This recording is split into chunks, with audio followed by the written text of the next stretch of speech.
There's one spot on every lake most anglers ignore. It only holds bass one time a year, so they write it off. But right now in fall, it's loaded with bass and they're feeding. In this video, I'll show you how to find these secret spots, the key stretches, and the lures that get bit. Man, there's nothing I love more than finding secret spots.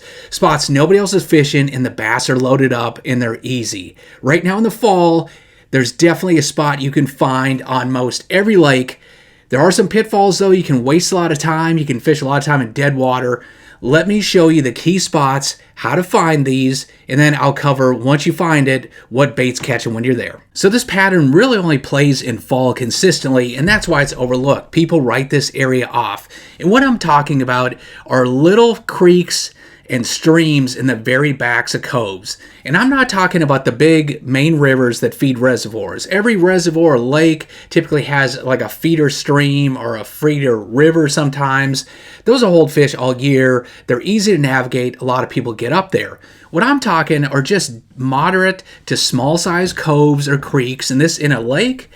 A man-made lake, I mean, there's tons of tributaries. Even in natural lakes, though, you'll find small little marshy areas, feeder creeks and stuff. Most of these, they don't even necessarily flow all year, or it's real intermittent. The problem is in the spring, you get big rains, they get blown out and muddy. Fish typically don't go in there to spawn. In the summertime, it stops raining, they get stagnant. A lot of times they'll dry up, but in the fall, you start to get rains a little bit again. And there's certain ones that the water, it's about right in terms of flow and watercolor, and then the shad are kind of pushing way back in there a lot of times, moving up these. And I'll tell you what, when you find the right one, there's a lot of dead ones, you'll find a lot of dead ends, but man, when you find the right ones, they are absolutely loaded. And since people can't catch them there most of the year, outside of a few locals and stuff, you don't find many boats up there. So let's dive in how to find these. Now, when I'm scouting for these, I know that I'm going to go on a lot of dead ends. And maybe it's like 1 out of 5 that actually hits, or 1 out of 10, or maybe it's just 1 on the entire lake that you're fishing. And that's another reason why people write them off, just because most of the places, they're dead. You waste a bunch of time. Now, I can't look at a map and tell you which one's going to be right. Sometimes at the back of a creek, it's a huge cove or something, you go to the back and there's a pretty decent size like stream back there. It looks ideal. I'll spend an hour in there, sometimes 2 hours. You can get sucked in, spend a lot of time. Everything looks so pretty, and they're just not in there. And then you go to the next one, it's hard to get in and it doesn't look like much, and there'll be like a 50-yard section or something that's absolutely loaded. Other ones, they're these bigger creeks and at the back, and they might be good for a half mile, or there might be like a 3-mile section. Some of them are really hard to get into, some are easy to get into, so you kind of have to sample around, and there's no way to really predict.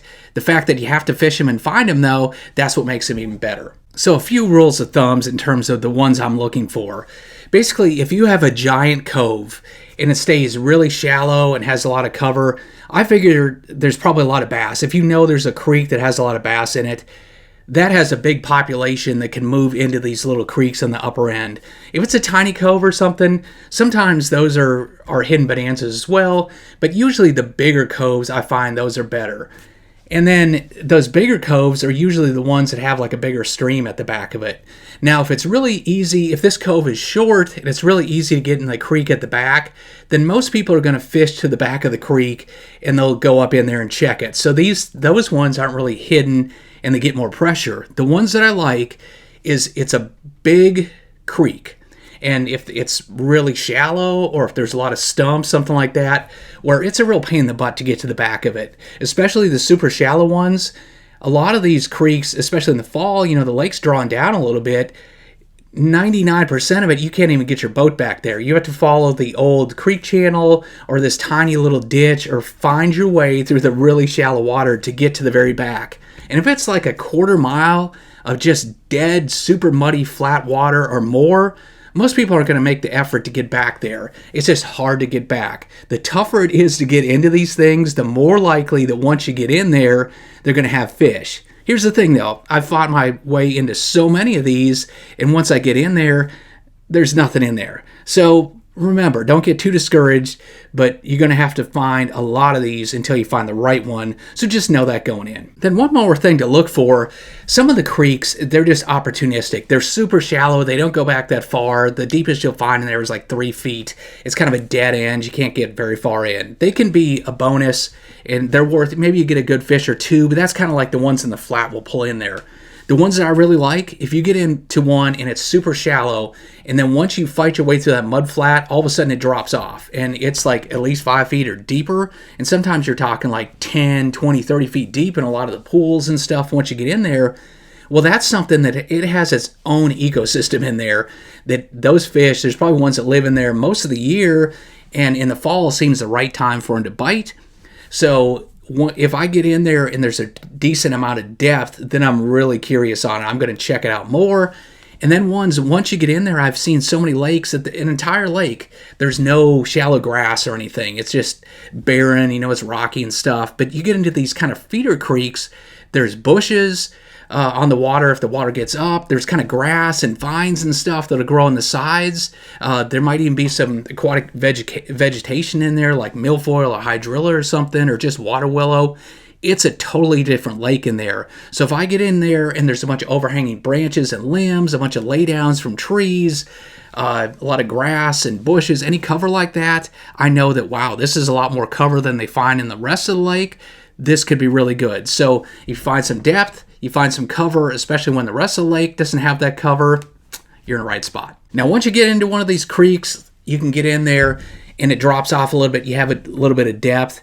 I immediately start fishing as soon as I get in there. Like I just said, sometimes before you get in, it's good. But usually on these creeks that are going to be good, I can get a bite or two as soon as I get into the creek itself. So we're talking about a cove. It's wide like this, and it necks down to a little stream or creek going up it. As soon as I get into that neck down, that narrow area, man, if I don't get one in that first 50 or 100 yards, I'm already wondering if this is going to be any good, because that's a key section, anything right there. So I start fishing around pretty quickly.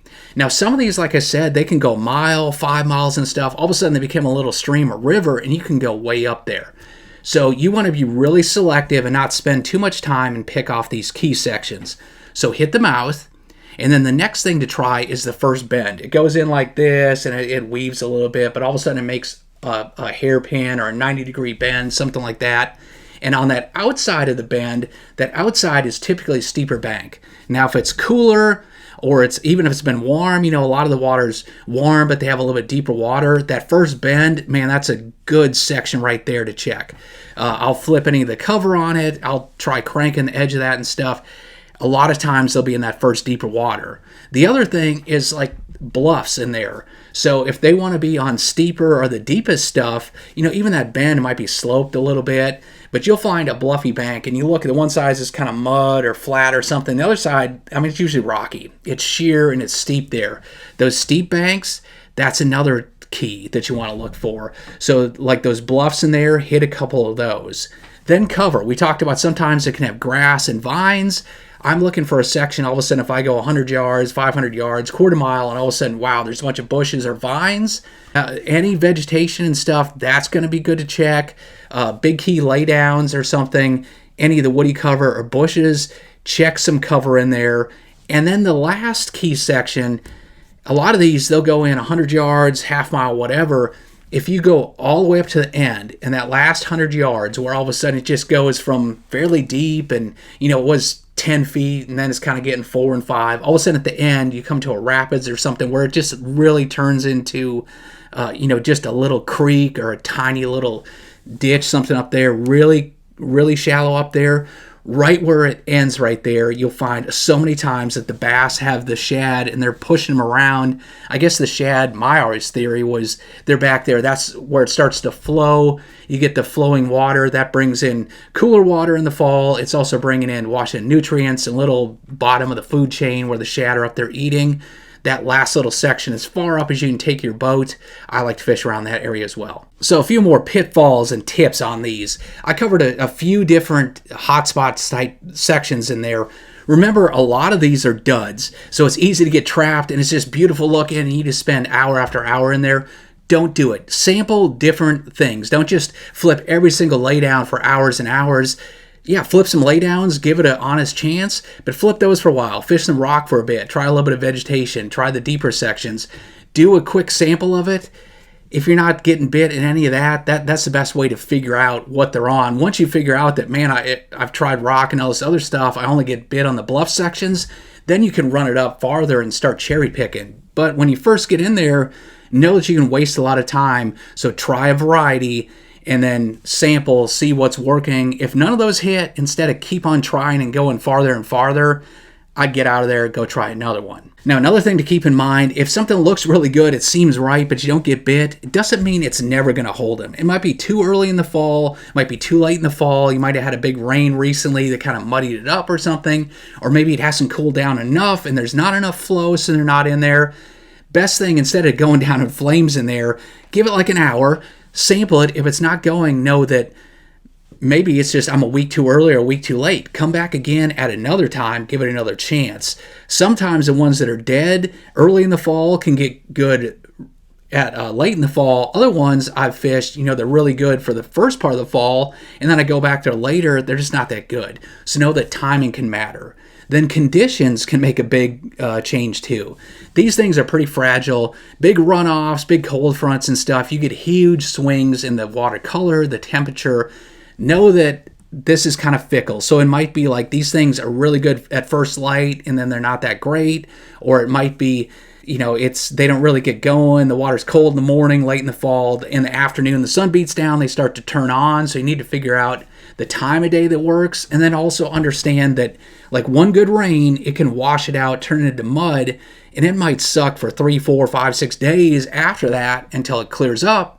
And the other thing to keep in mind is cold fronts when they hit, man, that can be the kiss of death for a while, for a morning or something, but a lot of times they can be all up and down these long streams, and like I said, some are miles long.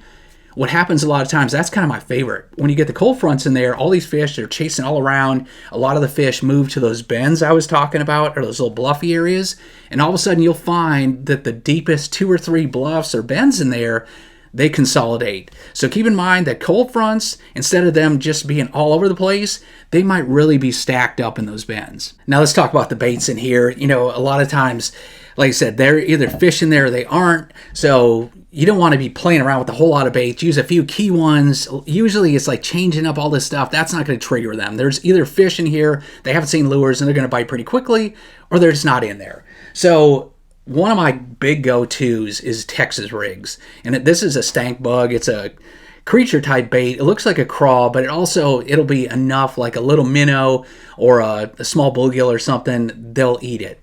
The big thing with this, I like a slow fall anytime I work in these areas. So I'll go with a pretty light weight. A lot of times like a quarter at the most or an eighth. Now, if there's a little bit of matted grass and stuff there, I may punch and go 3/8 up to a half or something to punch down through the cover. But usually I want a slow fall. And this stank bug, anything that I use, I like some pretty good arms on it, some appendages. So when it falls, it's making a lot of action, but it's dragging the bait so it falls slower. And I fish these pretty slowly. So what I like is isolated cover. So if there's isolated laydowns, a little bush, a tree stump in the water, whatever's in the water, isolated cover is really good up there, especially if there's not much of it. The more isolated it is, the better. And then anytime I'm on those steeper banks, especially after cold fronts, that's where this gets really good. And if I hit some of those better bends or bluffs with cover on it, like a big laydown that goes down those steeper banks, and I'm not getting bit on that really makes me wonder. That seems like such a money pattern. So I'll take this with that slow fall, and I want a steep bank, and I'll pitch it in there as close to the shore as I can. And if this is the bluff, I want that bait to fall down. And then I'm going to barely pick it up, and I'm just going to let that thing fall down again. Basically, I don't want to pull it and make it come off the bank really fast. I want that thing to fall real tight to that bank. So I'm fishing it really slowly down these key spots, but I'm not fishing the whole area. I'm going from laydown to laydown, or kind of big boulder or rock slide, or any piece of cover I can find in the water. So Texas rig is really killer, especially after the cold fronts. Now, a lot of times, if it's just your normal fall day or something, they love chasing bait, minnows and stuff up there. So if you have lakes that have shad, any of that, they'll be up there. So The bladed jigs are really good. The slobber knocker like this, the chatterbaits and stuff. Normally I go with that shad color, and more, this is a power stinger, more that bait fish profile. That's good, but a lot of times the bait up here is fairly small. So I'll even use, this is the drip minnow. This is what a lot of guys use on jig head minnows in this little 3-inch size. I use a small one. You can see the tail of this versus the other one. It's just a more finessey type thing. They're on a lot of small bait up there in the backs of these creeks a lot of times. So a bladed jig with that drip minnow on the back, that's, you can cover so much water, get a real quick read on them. You know, spinner baits in the fall are really good as well. Looks like bait fish. You go with the natural bait fish colors, the whites and silvers and stuff. And then but a single Colorado blade, like a small one like that, for whatever reason, for me in the fall, I like the single spins. And then I can also fish it like a jig. I can fish this along and then kill it and swim it down next to laydowns. It comes through laydowns really well. If it's more muddy water, I'll go with the spinnerbait a little bit more, or if I'm trying to swim it right through the middle of laydowns, that's where that single-bladed Colorado spinnerbait gets really good. If it's more open, or if there's more grass up there, bladed jig works out better. And then crankbaits, if I get around a lot of rock, you know, there's bluffs, if there's not laydowns on the bluffs, but it's just more rocky. If it's like not smooth rock, but really jagged, chunk rock, craggy type rock, that's where it gets good. My new favorite for rocks, this is a shallow money badger. It has a circuit board lip, you know, something you can fish fast but really grind against the rocks without snagging. I'll just fast fish this, get parallel to those little bluffs and rocky sections, and just grind this thing across here, plowing into rocks, do a little stop and go, try to trigger strikes if they're there. And then like the I don't have one right here, but that flatside, obviously that's another one. Any of those flat-sided crankbaits, that's kind of a go-to for me as well. This one has a wider wobble. The flatside is more narrow, so a small one like that. The flatside's really good. And then lipless crankbaits, you know, you can just cover a lot of water. I like the small size. This is the jack, the smallest size jack. It's you can see real thin, small, lipless crankbait. I can cast this a mile. Again, I can cover water pretty fast. They're chasing bait fish. Gives me a good idea if they're feeding. So between the spinnerbaits, bladed jigs, and the crankbaits, I can cover a lot of water really fast and at least get bit, tell me if they're up there. And then the last thing, actually I did have I'm blind. This is the flatside right here, but you see that flat-sided crankbait? It just allows you to have a little bit more finessey presentation. Sometimes I want that flat. If I'm really grinding the rocks, that's where I like that the money badger better, that shallow one, and I can grind that really fast. If it's more open or more like gravel and stuff, a lot of times the flatside works a little better there, especially if it's a little bit deeper. And then the final thing, man, topwaters. I've seen times where if you're seeing a lot of shad flicking on the surface, if I'm seeing a few boils and stuff, that it gets so good in the fall. You know, the Chopo, the plopper type baits, you can cover a ton of water, turn your trolling motor up fast, and just burn this thing down the shore, and you can get a lot of times a big one. The more finesse version, I like, to me, the drift walker. If you like walking baits, I can work this a lot faster in like a popper or something, but I can do stop and go. You know, where the Chopo, you pause it and stuff, not as good. But if there's like key laydowns, clumps of grass or something, stump in the water, anything like that, I can walk this thing next to it, pause it, walk it, pause it, and that stop and go. The topwater, a lot of times you'll figure out if they're there. But fish all of these really quickly and basically let them tell you if they're there. If you do get in it and you're starting to bite them, or you get bit, but you only got a few on those moving baits, and then the flipping doesn't seem to work and it's really shallow, the best way to catch them then, the old fluke style baits. This is the jerk shad. I'll fish this, or fish on a weightless Texas rig.